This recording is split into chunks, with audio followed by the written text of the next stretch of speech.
నమస్కారం ఘంటారావానికి స్వాగతం. ముందుగా ప్రధానాంశాలు. ఎన్టీఆర్ భవన్లో ప్రజా వినతులు స్వీకరించిన చంద్రబాబు. తాజా పరిణామాలపై ముఖ్య నేతలతో సమావేశం.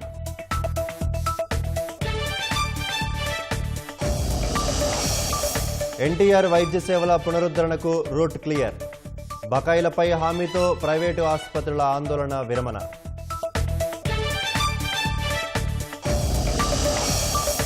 మధ్యప్రదేశ్ బడ్వానీలో యాత్రికుల బస్సు బోల్తా. ఓ మహిళ మృతి, 55 మందికి గాయాలు.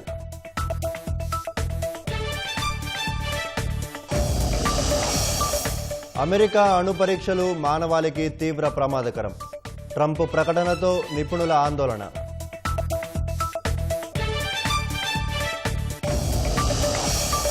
ఉక్రెయిన్పై దాడులు తీవ్రతరం చేసిన రష్యా. సుమీ ప్రాంతంపై 145 డ్రోన్లు, బాలిస్టిక్ క్షిపణుల వర్షం.